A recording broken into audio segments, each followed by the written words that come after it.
Det her udviklingsprojekt for efterskolerne er et udviklingsprojekt i matematik til at udvikle lærers kompetencer for at stå stærkere over for elever i matematikvanskeligheder.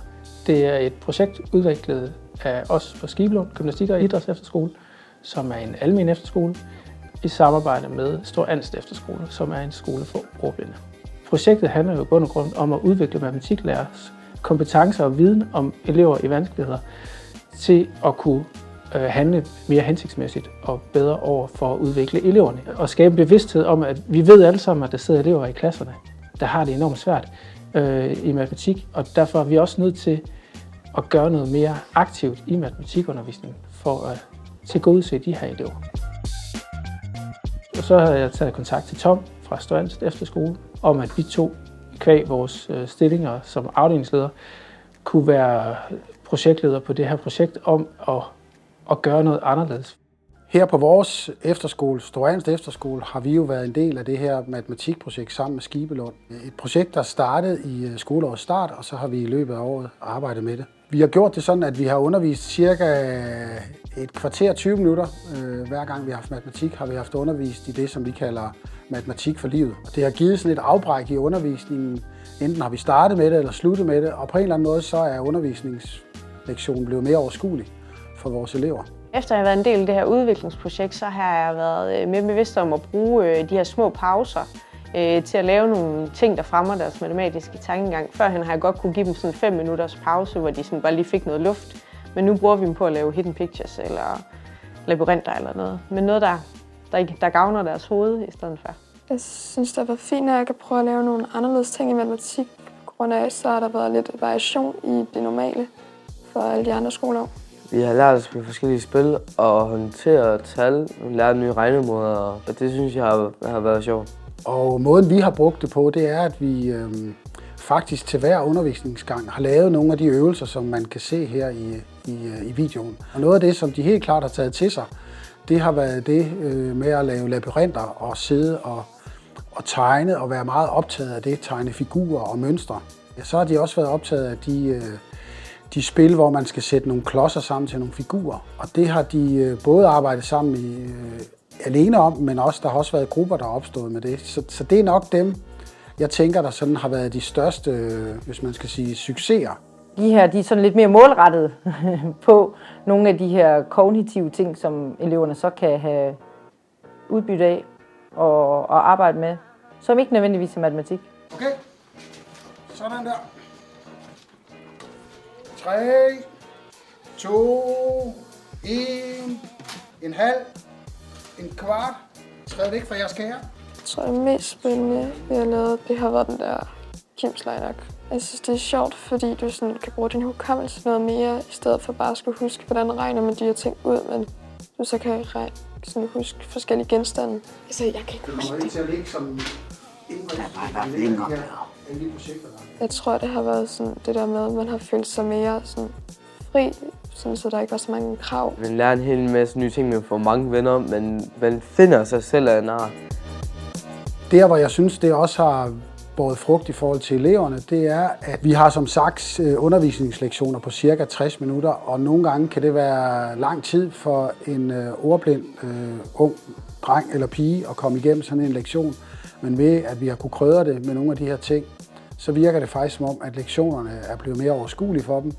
Og vi har også oplevet, at de kommer ind ad døren og siger, Jane og Tom, skal vi ikke lave noget af det der lidt mærkelige matematik? Så det virker også som om, at det har sat sig i nogle af vores elever, at matematik kan godt laves på flere måder. Nu kommer jeg herop med jeres papir og blyant, og så løfter jeg her. Og hvis man har gættet en ting rigtigt, så giver man den lige sådan en flueben, hvis man nu for eksempel har skrevet, at der er en elpære. Er vi ikke enige om, der står tus? Jo, der er også en tus. Er der en brødkniv? Ja, det er der. Der er også lim. Ja, det har været sjovt. Det har været mærkeligt, men sjovt, fordi at man får lov til ikke at sidde på sin numse hele tiden. Og så bruger man jo noget nyt.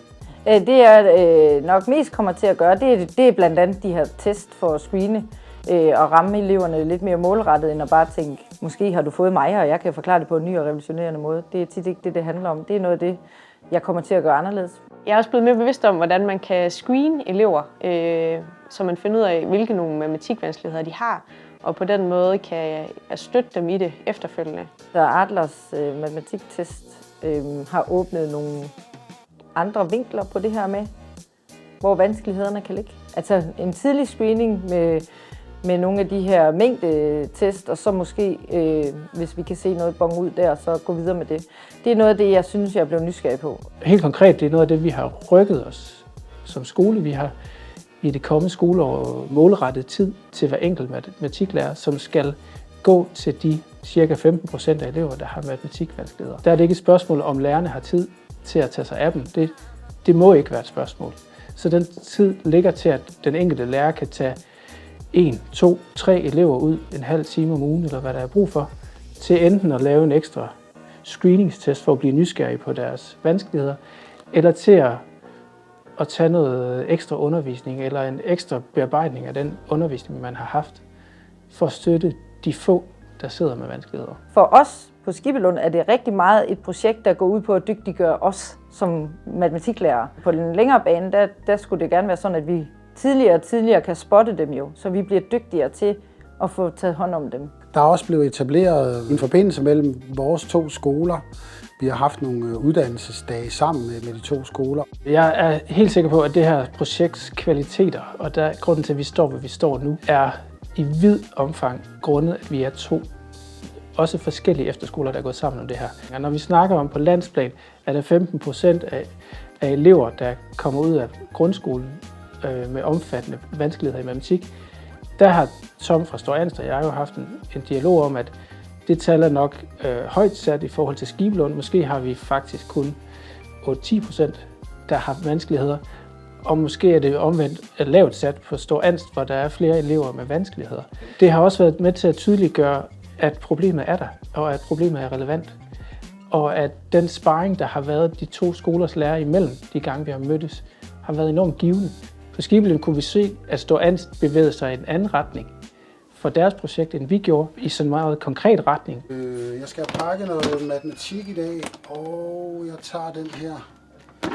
Den tager jeg 2 af. Og så skal jeg have noget Kims leg.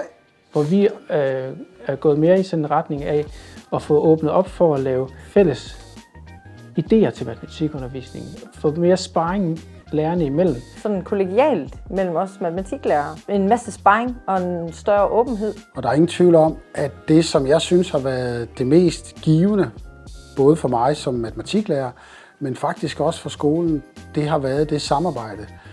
De lærere, der har været med fra Store Anstor Efterskole, det samarbejde, vi har haft omkring det her udvikling af matematik. Fordi det har helt sikkert givet noget, at vi kan spare med hinanden om tingene, også når der er en masse nye ting, vi skal lære. Og også sådan ligesom, okay, hvad fungerede i din klasse, når du har 8. eller når du har 10. Næste 3 år skal vi altså fortsat arbejde med at udvikle vores matematikundervisning for ordblinde elever, som har matematikvanskeligheder.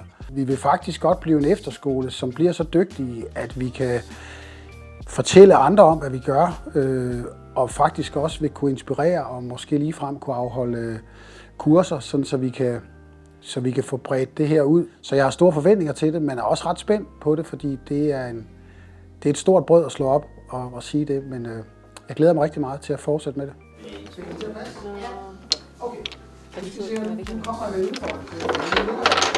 Udfordringen, også for mig som leder i det her projekt, det har været at tøjle min egen tålmodighed. Det er at have en eller anden drive i at sige, at vi kan nå herhen. Mange gange så sætter man nogle ting i gang og synes også, det kan være fedt og det kan være godt. Men for at det bliver revolutionerende for hverdagen, for det er den, der skal fungere jo, så handler det rigtig meget om tålmodighed, og at man også har mulighed for lige at stoppe op og sige, okay, nu nåede vi så langt, og så dvæle lidt i det, og så tage nye skridt, når noget er blevet en rutine. Sådan, så man ikke skal træde nye skridt hver dag. På et år når man ikke at revolutionere verden. Vi når ikke at lave færdiglavede undervisningsforløber til elever i matematikvanskeligheder. Men vi når at sætte en proces i gang. Vi når at få skabt en bevidsthed ved de lærere, jeg har på Skibelund, til at flytte sig et andet sted hen. Og så må det andet komme. Altså hvis de mere omsiggribende tiltag, det er det, vi står i gang med, i proces med at udvikle.